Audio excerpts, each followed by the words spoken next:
Everyone, कैसे हैं आप लोग। आशा करते हैं आप लोग स्वस्थ हैं, कहीं न कहीं अपने कामों में व्यस्त हैं। आइए हम लेके चलते हैं क्लास 10th के लेंस फार्मूला को सिद्ध करते हैं, जो कि बिहार बोर्ड में कहीं न कहीं 5 नंबर पूछते हैं। आइए हम लेके चलते हैं। कहता है सिद्ध करें कि उत्तल लेंस में 1/v माइनस 1/u बराबर 1/f होता है। देखिए हम लेंस सूत्र होता क्या है, इनकी मैं सबसे पहले डिफिनेशन की चर्चा कर देता हूँ।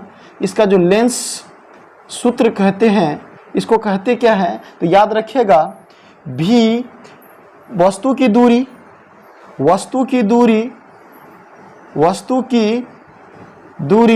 कोमा प्रतिबिंब की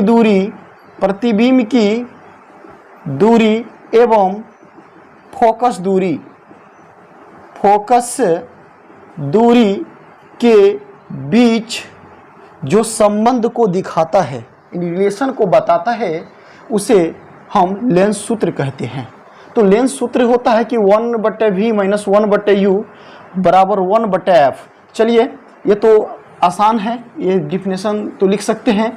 आइए हम इसको सिद्ध करते हैं। तो सबसे पहले हम एक डायग्राम बनाने की कोशिश करेंगे। तो चलिए एक डायग्राम बनाते हैं। इसको अच्छे से छोटी सी डायग्राम बनाते, प्यारा सा डायग्राम है। चलिए ये डायग्राम बड़ा अच्छा से बनाइएगा आप लोग।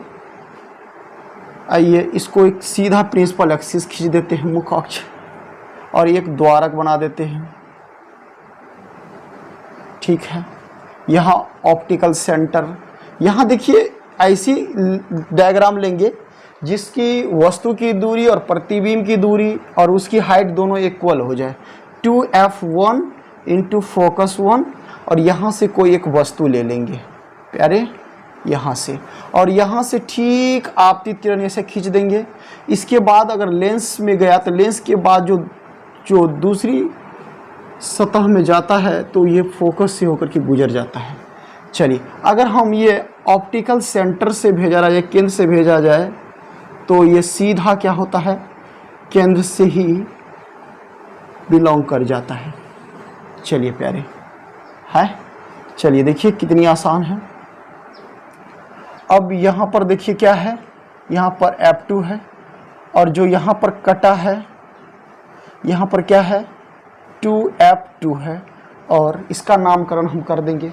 इसका नाम रख देंगे M, इसका नाम O, इसका नाम A, इसका नाम B, इसका नाम A डैश, इसका नाम B डैश। आइए प्यारे, ये डायग्राम को बना लिए हम। अब इस डायग्राम को बना लेने के बाद हम इसको सबकी डिस्टेंस को नाप लेंगे। देखिए जो भी डिस्टेंस को मापते हैं वो हम लेंस के ऑप्टिकल सेंटर की प्रकाशीय केंद्र से मापते हैं। तो यहाँ से क्या है, वस्तु की दूरी है। तो चलिए वस्तु की दूरी u से सूचित करते हैं, और आपतित किरण के विपरीत साइड में है तो इसलिए माइनस का चिन्ह लगा देंगे। चलिए, उसके बाद है ये प्रतिबिंब की दूरी।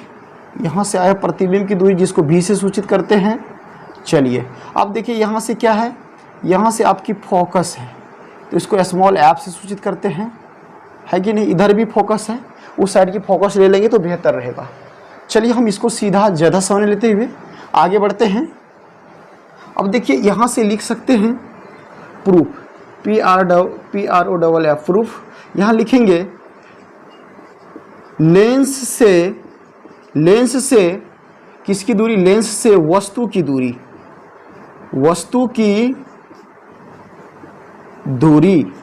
दूरी क्या है लेंस से, यहाँ देख लेते हैं BO है, तो लिखेंगे BO बराबर क्या है, U है, क्योंकि आपतित किरण के विपरीत साइड में वस्तु ऑब्जेक्ट रखा हुआ है।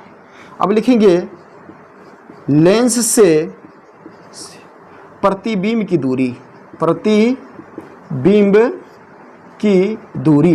दूरी क्या है, यहाँ देखिए B डैश O है बराबर V है। अब हम लेंस से इसकी दूरी, फोकस की दूरी कितनी है, फोकस दूरी देखेंगे, ये आपको OF2 है। OF2 बराबर क्या है, स्मॉल f है। आइए हम अब देखिए इसको क्या करेंगे, जब हमको यहाँ से सारे डिस्टेंस मिल गई तो हम इसके बीच रिलेशन, तीनों के बीच संबंध को स्थापित करेंगे। संबंध क्या होती है, अगर लड़का को लड़की के साथ शादी करा दे तो वो क्या होते हैं, संबंध होते हैं। इसी चीज़ों को हम संबंध कहते हैं। तो संबंध कराने के लिए कोई न कोई चीज़ों की आवश्यकता होती है, एक अगवा की आवश्यकता होती है। वही हमारा अगवा का काम हमारे ट्रायंगल करेगा। देखिए कौन सा त्रिभुज को पकड़ेंगे जो तीनों के बीच संबंध को दिखा दे। तो ये त्रिभुज और ये त्रिभुज, हम इसको, ये त्रिभुज और ये त्रिभुज को हम इस ब्लू कलर से हम छायांकित कर देते हैं। देखिए ये पूरा है और ये आपका पूरा त्रिभुज, ये पूरा, इसको मत देखिए, ये इसको पूरा देखिए। अब देखिए हम लिखेंगे, अब क्या लिखेंगे, अब यानी 9 त्रिभुज। त्रिभुज देखिए क्या है, ए है, बी है, बी ठीक से लिखिएगा, ए और बी है, ओ है। त्रिभुज ए बी ओ एवं त्रिभुज, देखिए ये त्रिभुज, देखिए ये वाले त्रिभुज पूरा, ये त्रिभुज ए डैश बी डैश ओ, ए डैश बी डैश ओ में। चलिए प्यारे, समझ में आ रहा रसगुल्लो, आगे बढ़ते हैं। अब देखिए ये त्रिभुज और ये त्रिभुज मिल गए, इसको समरूप सिद्ध करने खातिर हमें कोई न कोई चीज़ को जर्नी अपनाना पड़ता है। समरूप कब होता है, जब समरूपता का नियम होता है। जैसे छोटे त्रिभुज बड़े त्रिभुज के समरूप हो सकते हैं, तो समरूप होने का कंडीशन होता है। तो देखेंगे क्या क्या है, तो ये देखिए ये शीर्षाभिमुख कोण है, तो पहले शीर्षाभिमुख कोण को पकड़ेंगे। तो लिखेंगे कोण ए ओ बी, ए ओ बी बराबर होता है कोण, इधर से ले लेंगे हम किसका, ए डैश ओ बी डैश, ए डैश ओ बी डैश, ये क्या है, शीर्षाभिमुख कोण है। शीर्षाभिमुख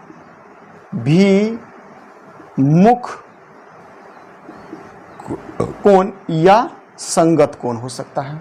अब देखिए फिर हम, अब ये देखिए ये 90 डिग्री है, इधर से ये भी क्या है 90 डिग्री है, तो इसको लिख सकते हैं A B O, A B O, B को साइड रखें क्योंकि ये 90 डिग्री प्रूव करना है ये, और इसमें देखेंगे ये 90 डिग्री है, इसको बीच में लाएंगे तो ए डैश बी डैश ओ क्या है, ये 90 डिग्री का है।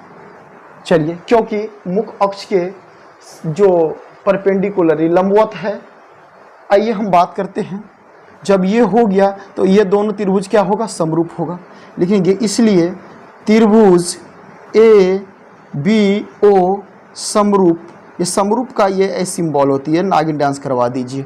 तो त्रिभुज ए डैश बी डैश ओ क्या है, समरूप है, समरूप है किस किस से, एंगल एंगल से। चलिए समरूप हो गया। जब दो त्रिभुज समरूप होता है उसका कंडीशन होता है कि उसकी जो भुजा होती है वो समानुपाती होती है। तो ये लंब है और ये आधार है। तो देखिए इस, ये क्या है, इसको लिखेंगे ए बी बट्टे ए डैश बी डैश, ये इसके बराबर होगा, ए डैश बी डैश बराबर, इसका आधार है बी ओ, लिखेंगे बी ओ बट्टे इसका आधार क्या है, बी डैश ओ, लिखेंगे बी डैश ओ। इसको तीन समीकरण 1 मान लेते हैं। अब देखिए जब पहला त्रिभुज का मिल गया तो अब दूसरा त्रिभुज का भी कहीं ना कहीं कंडीशन ढूंढना है। एक से संबंध नहीं होता है तो दूसरे को भी अगवा को बुलाना पड़ता है कुछ। चलिए अब मैं इसको लिखूंगा पुनः त्रिभुज।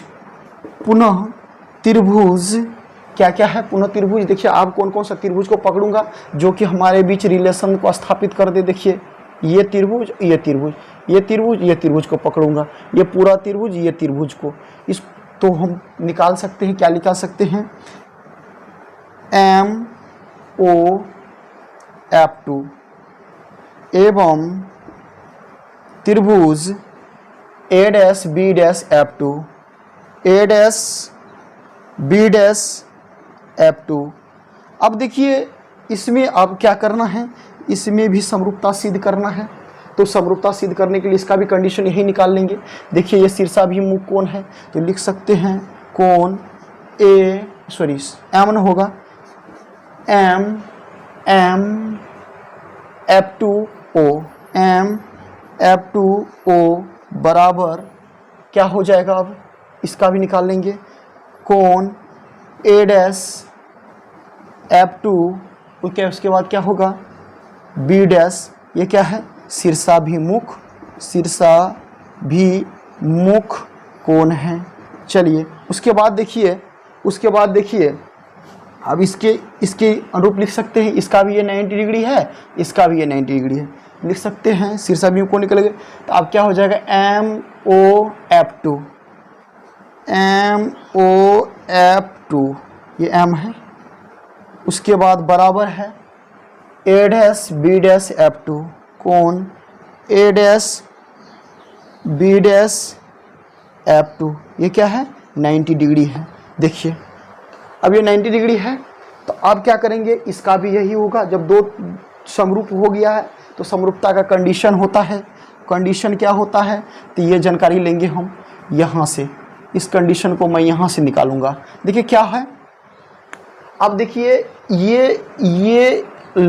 आधार, इसका आधार है लंब है, तो लिखेंगे MO बट्टे A डैश B डैश बराबर, इसका आधार है OF2 बट्टे B डैश F2। देखिए ये तो समीकरण 2 मिलेगा नहीं, क्योंकि समीकरण को बायां दायां लेफ्ट हैंड राइट हैंड करना जरूरी है। समझ में आया रसगुल्लों, क्योंकि दोनों हाथ बराबर होगी तो ही कंडीशन चलेगा। तो दोनों हाथ तो कहीं न कहीं बराबर नहीं है, तो एक स्टेप और बढ़ जाता हूँ इसी को लेकर के, इस विवाद को लेकर के। देखिए ये दोनों इसके बराबर, क्या इसके बराबर है, MO के बराबर AB है, तो लिख सकते हैं यहाँ पर AB बट्टे A डैश B डैश बराबर OF2, ये सेम टू सेम ही रहेगा, B डैश F2।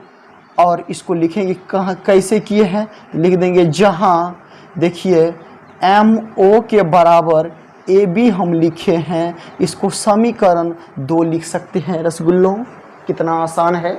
आइए हम बात करते हैं, तो अब हम लिखेंगे समीकरण 1 एवं 2 से। समीकरण 1 देखो क्या है, समीकरण आपका 1 ये देखिए, इधर का लेफ्ट हैंड और इधर का लेफ्ट हैंड क्या है, बराबर है, तो राइट हैंड भी क्या होगा प्यारे, बराबर ही होगा। तो लिखेंगे क्या है, BO बट्टे B डैश O बराबर OF2 बट्टे B डैश F2। देखिए कितनी आसान है, आप बैठा दीजिए सबका मान कितना है, तो BO बराबर -U but B dash O बराबर है V, OF2 बराबर है आपका फोकस दूरी प्यारा सब F। आप देखिए बीच में तो झंझट खड़ा कर दिया, ये तो कुछ ही किसी का वैल्यू ही नहीं है। तो इसको क्या करेंगे, ये है कहाँ पर ससुर की नाती, यहाँ पर है, ये पूरा लाइन यहाँ से यहाँ तक आधा लाइन है, नहीं समझे तो एक बार देखिए, यहाँ पर F2 है, यहाँ पर B डैश है, यहाँ पर O है। क्या इस पूरे लाइन में से इस लाइन को हम क्या करेंगे, बाहर निकाल लेंगे। तो इसको लिख सकते हैं, आप क्या लिख सकते हैं, B dash O minus OF2। देखिए अब आपको मिल जाएगा जिसकी इंतजार थी, है ना। तो क्या हो जाएगा, -U बट्टे V बराबर F। B डैश O का वैल्यू कितना निकला है, B डैश O किसका है भाई, V का। आपका देखिए फिर OF2 किसकी है, F की, माइनस है तो माइनस का चिन्ह, आप क्रॉस गुना कर दीजिए, लिख दीजिए यहाँ पर CROSS क्रॉस MULT, मल्टीप्लिकेशन करने पर क्रॉस गुना करोगे तो क्या होगा प्यारे, -U इंटू V, अब माइनस गुना माइनस प्लस UF। उसके बाद देखिए बराबर का बराबर जाएगा इंटू UVF। अब लिखेंगे दोनों तरफ, क्या लिखेंगे प्यारे, दोनों तरफ UVF से क्या करने पर भाग देने पर या भाग करने पर देखिए क्या हो जाएगा, माइनस यू भी बट यू भी F plus U F but you भी एफ बराबर बी एफ बट यू भी एफ। देखिए कौन कौन कटता है प्यारे, तो सबसे पहले हम इसको काट देते हैं, यू भी को काट देते हैं, यू भी को इसको काट देते हैं, यू एफ को, तो ये एफ यू गया, इधर से ये गया, ये गया, बच्चा क्या 1/, एफ माइनस प्लस क्या हो जाएगा 1/v बराबर इधर से क्या 1/u। अब देखिए हमको अभी तो हुआ ही नहीं, ये तो आया ही नहीं 1/v। अब क्या करेंगे, एक स्टेप और बढ़ेंगे, लिखेंगे वो इसको इस साइड करेंगे 1/v, इसको इधर लेंगे बराबर के तो माइनस आ जाएगा 1/u, अब बराबर ये माइनस में उस साइड जाएगा तो प्लस में आ जाएगा 1/f PROVED प्रूव्ड। याद रखिए कितना आसान है ना, समझ में आया ना कितना आसान है, आराम से निकाल सकते हैं। देखिए हमेशा एक बच्चे कन्फ्यूजन करते हैं कि लेंस सूत्र में ना, लेंस सूत्र में 1/v पहले आता है, 1/u बाद में आता है, 1/f। अब कहोगे कैसे, कि देखिए क्योंकि भी जो होते हैं ABCD के लेटर में बाद में होते, यू पहले होते, तो यू आप देखिए 5 में से अगर 3 घटाएंगे तो चलेगा, लेकिन यही 3 में से 5 घटाएंगे तो वह नहीं चलेगा। इसीलिए पहले क्या कर दिए, पहले यू को लिख दिए, बाद में पहले भी को बाद में यू, इसको प्रूव कर दिए। है ना कितना आसान। अच्छा करते होंगे कि आप लोगों को अच्छा लगे होंगे, आप लोगों को दोस्तों के साथ, और पहले आप लोग लाइक सब्सक्राइब और घंटी वाला बटन जरूर दबा देंगे और अपने दोस्त को जरूर शेयर कर देंगे, ताकि उनको भी अगर सहूलियत लगा होगा तो आपको बहुत बहुत धन्यवाद देगा। थैंक्स, जय हिंद, जय।